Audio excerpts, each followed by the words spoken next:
bom dia! Estou aqui para o nosso devocional. Hoje nós vamos continuar lendo 1 João capítulo 2, a partir do versículo 15. Diz assim: o cristão não deve ser mundano. No versículo 15 diz assim: não ameis o mundo, nem o que nele existe. Se alguém ama o mundo, o amor do Pai não está nele. Pois tudo o que há no mundo, as paixões da carne, a cobiça dos olhos e a ostentação dos bens não provém do Pai, mas do mundo. Ora, o mundo passa assim como sua volúpia. Entretanto, aquele que faz a vontade de Deus permanece eternamente. Então, aqui, aonde diz a palavra, gente, volúpia. Volúpia significa prazeres no geral, luxúria, sentidos, sensações. Cobiça dos olhos, né? Ou também a ostentação dos bens. Significa, cobiça dos olhos é uma tentação mental que deseja possuir algo de outra pessoa, um desejo imoderado. E também quando a palavra fala que cada um é tentado pelas suas próprias concupiscências, de repente a tua tradução diz assim, concupiscências, é um desejo desenfreado por querer ter aquilo que não é para si, coisas que são ao contrário da palavra, é algo que é pela imaginação. Por quê? Quando nós olhamos, né, por que Jesus ele disse que os pecados, os adultérios, as mortes, tudo acontece aqui no coração? Por quê? Porque entra pelos nossos olhos. Nós olhamos, as pessoas olham, elas desejam, os sentidos, ela sente um cheiro, um perfume, algo que é agradável ao seu paladar. Ela começa com um cheiro, isso vai entrando, vai indo na mente e vai trabalhando, vai gerando imaginações, ela começa a imaginar determinadas coisas, sensações e por aí vai. E aí começa, aí entra o perigo. Por isso que aqui fala, né, da volúpia, que são prazeres no geral. Eles podem, é a luxúria, podem ser despertados pelos nossos sentidos, por sensações, um toque. Então, aqui o apóstolo João, ele nos dá em 3 versículos aqui, ele já nos dá uma baita de uma instrução. Então, eu continuei essa leitura. E o Espírito Santo aqui no livro de 1 João, ele tem muita coisa para nos ensinar. E aqui, quando ele diz, pois tudo que há no mundo, as paixões da carne, carnal, aquele desejo da carne, paixões, aquela coisa que, né, porque o amor é algo diferente. O amor tudo suporta, espera, crê. O amor, ele não se ensoberbece. O amor, né, não usa de, como é que diz a palavra ali? Ele não tenta, não é egoísta. Agora, as paixões, elas deixam as pessoas dominadas de algo muitas vezes maligno. Quantas pessoas que por paixões matam, praticam violência? Por quê? Porque é algo que é um desejo desenfreado, é algo da carne, a pessoa não tem controle. O que é espiritual? Quando um casal está se conhecendo, fazendo tudo de acordo como está na palavra, quando eles chegam naquele momento que eles estão namorando, estão noivos, que eles vão se despedir e eles não conseguem mais dizer aquele tchau, até logo, então chegou o momento deles darem um jeito de se casar, para que não se abrasem, para que não cometam, né, para que não entram em fornicação, para que o leito não tenha mácula, não tenha mancha. Então, isso é amor, né? Quando a pessoa ela quer estar perto, ela quer dividir o mesmo teto, ela quer dividir as mesmas coisas, ela está convicta de que Deus as uniu, Deus as aproximou, porque nós cristãos, né, que somos cristãos, a gente ora, né? Senhor, eu quero uma pessoa assim, assim, do teu coração pro meu, que o Senhor me mande, né, um homem de Deus, uma mulher de Deus, que seja assim, assim, assim. Você vai dando as qualificações que você deseja, né? E Deus, ele vai trabalhar. Aí, as paixões, gente, por isso que diz aqui as paixões da carne, porque são coisas passageiras. É algo que é um negócio fulminante e quando vê, esfria, daqui a pouco quando vê a pessoa já está apaixonada por outro de novo. O mundo costuma usar um ditado, não se cura um amor com outro. Aí é que está o grande erro, porque quando as pessoas terminam um relacionamento, no mínimo elas deveriam ficar uns 4 anos sozinhas, de 4 a 7 anos, dependendo do tempo, dependendo da espiritualidade. Por quê? Para que ela se cure de feridas, de mágoas, de ressentimentos, daquela situação que não deu certo, para que ela supere. Porque se ela logo entrar num relacionamento ferida, os dois estão feridos, não vai dar certo. Vai se criar outra ferida, vão se separar e por aí vai. Então é assim que o diabo trabalha. Na verdade, a pessoa deveria ficar em oração, se purificando, buscando a Deus, dizendo: Senhor, esse relacionamento não deu certo, mas eu vou esperar no Senhor, eu vou orar. Como o salmista disse, esperei com paciência no Senhor e ele se inclinou para mim. Então, quando eu estava conhecendo meu esposo, eu esperei 7 anos. Né? Era o tempo que Deus tinha para me limpar, para me preparar, para transformar o meu crescimento espiritual, para o meu amadurecimento, porque, né, eu entrei naquela conversão, eu fiz a obra, eu busquei, né, e Deus foi me transformando, Deus foi me moldando, até eu estar preparada para o dia que eu encontrei o meu esposo. E Deus, ele trabalha assim. Então, são tempos. Algumas pessoas são 1 ano, 2 anos, 3, 4. Não é algo que é escrito, não é tantos anos. Não. Tem pessoas que às vezes levam menos tempo, né? E aí Deus vai trabalhando, Deus vai moldando, Deus vai tirando manias, Deus vai tirando imperfeições, Deus vai tirando todas estas paixões da carne, Deus vai trabalhando, a gente vai se consagrando, vai buscando, o nosso eu vai diminuindo, o Senhor vai crescendo na nossa vida, nós vamos evoluindo. E aqui ele diz mais: pois tudo que há no mundo, as paixões da carne, a cobiça dos olhos e a ostentação dos bens não provém do Pai, mas do mundo. Então, a cobiça dos olhos, gente, é a ostentação dos bens. Aquelas pessoas que ostentam, que andam se achando superior, né? Andam naquela ostentação.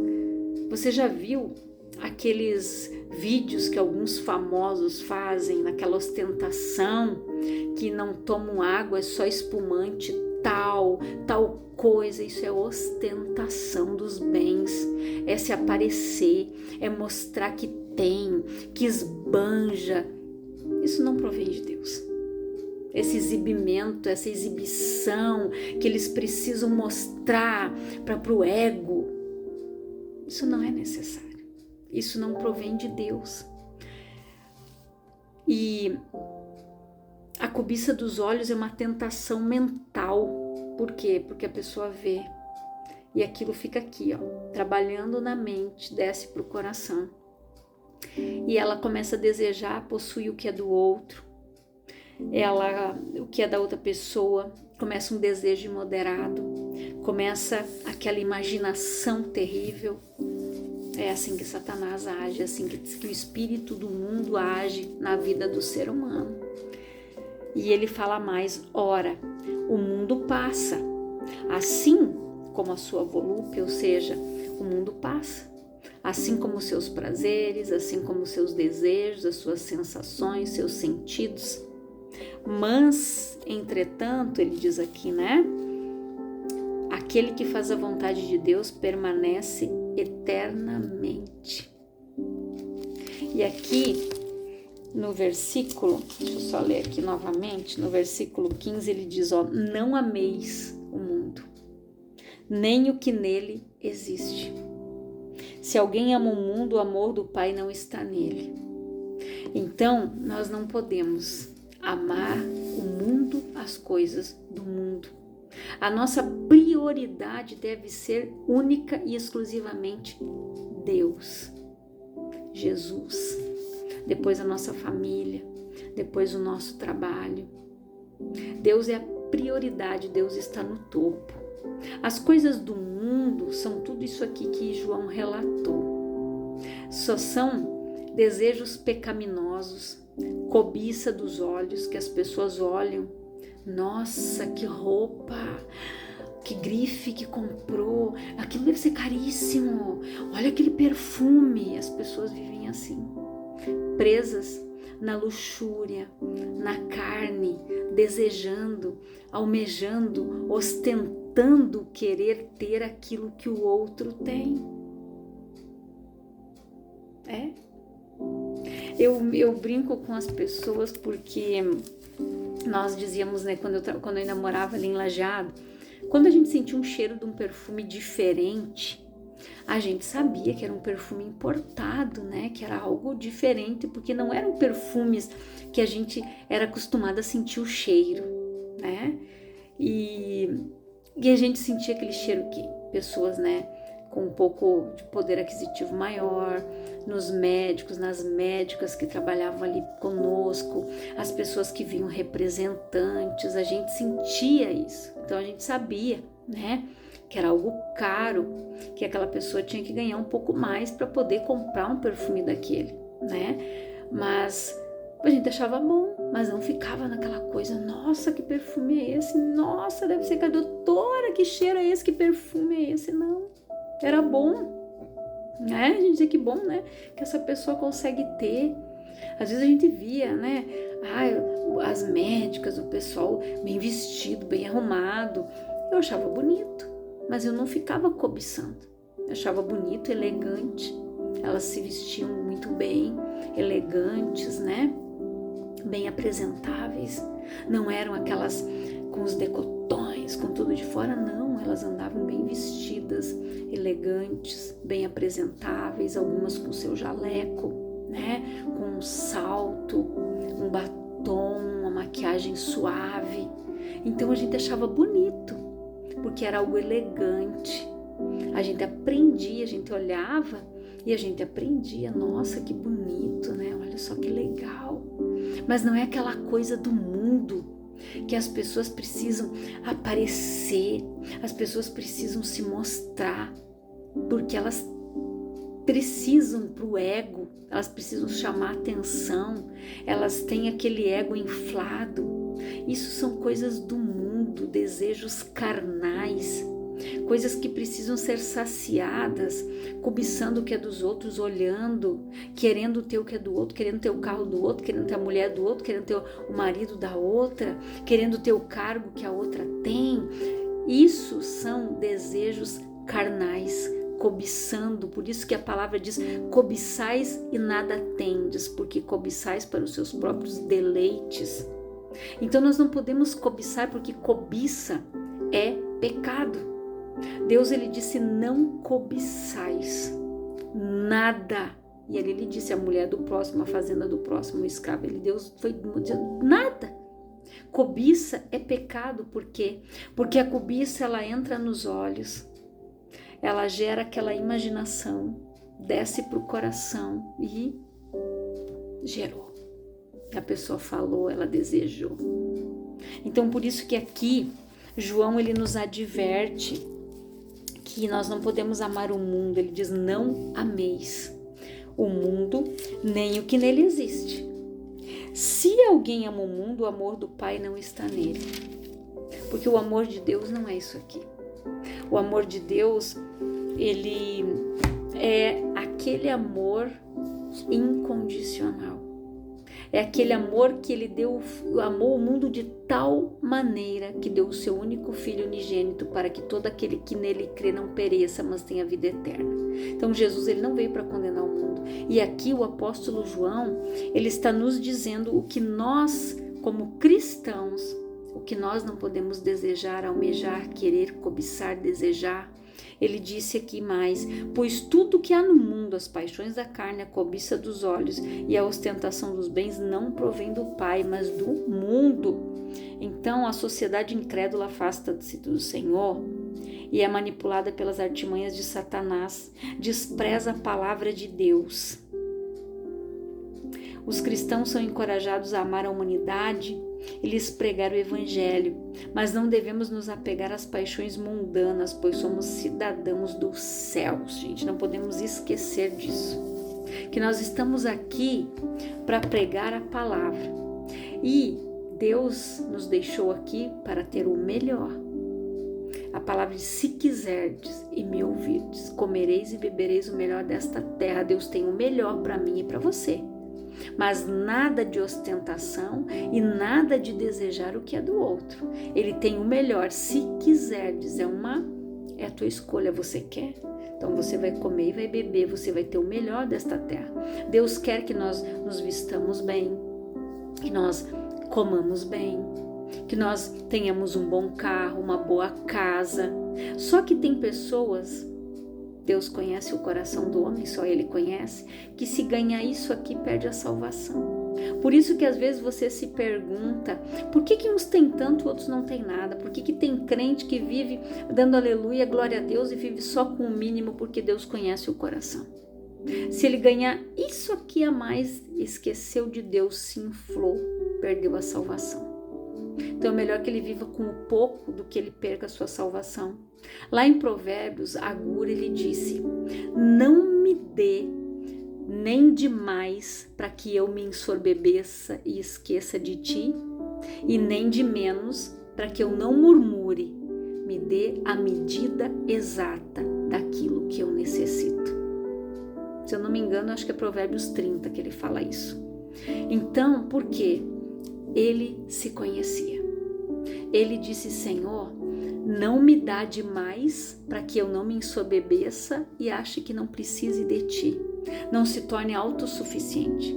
E nem de menos para que eu não murmure. Mas me dê o que eu necessito, a porção necessária, o que eu preciso para viver bem. Então, por isso que tem muitas pessoas que só vão ter este necessário. Porque assim como este homem se conhecia, Deus conhece cada um de nós e Ele sabe para quem Ele pode dar e para quem não, para quem Ele pode prosperar em abundância, para quem tem que ter menos, porque Ele não quer que ninguém se perca. Então, por isso que às vezes você se pergunta, mas por que aquela pessoa lá tem tanto, esse aqui não tem nada, é que ele é dizimista, esse aqui não é. Só que às vezes as pessoas que não são dizimistas guardam um propósito que muitas vezes os cristãos não guardam. Os que não são dizimistas, eles abençoam os outros, eles fazem doações, eles ajudam com cesta básica, eles ajudam asilos, eles doam os seus imposto de renda. E quantos cristãos às vezes não levam 1 quilo de alimento para doar para ninguém? E tem. A palavra diz que cada um contribua conforme a sua prosperidade. E aquele que retém para sua própria condenação. E a pessoa que é do mundo, ela não é a pessoa que é do mundo, mas ela está prosperando, mas ela não é mão fechada. Sabe por quê? Porque se ela passou necessidade, ela vai querer ajudar os outros. Se ela passou fome, ela sabe o que é passar fome, ela vai querer que os outros não passem também. E já muitas vezes tem pessoas que se dizem de Deus, passaram por isso e hoje não ajudam ninguém, não estendem, encolhe a mão. O que retém para sua própria condenação. Então nós precisamos fazer umas avaliações. Que você siga lendo aqui o capítulo. Amanhã eu vou seguir lendo também. Siga lendo o capítulo. Hoje eu vou ler, amanhã eu vou ler. Siga lendo. E aqui o Espírito Santo vai falar muito mais ao teu coração. Eu quero orar por você, Pai. Em nome de Jesus, eu oro por todas estas pessoas que estão ouvindo esta palavra, Senhor. Que se elas ainda tinham algum desses sentimentos, algum desses desejos no seu coração, os seus olhos estavam cobiçando, que isso seja extinto das suas vidas, Pai. Que elas se voltem para o Senhor, que elas deixem de amar o mundo e passem a amar somente a Ti, Pai. Que elas te priorizem, te coloquem em primeiro lugar nas suas vidas, em nome de Jesus. Que o Espírito Santo venha convencê-las da justiça, do juízo e do pecado. Que o Teu Espírito, Senhor, venha fazer com que as obras da carne sejam extintas, as paixões deste mundo sejam extintas da vida dessas pessoas, que elas despertem e que elas possam viver o melhor em nome de Jesus. Que Deus te abençoe grandiosamente em nome de Jesus.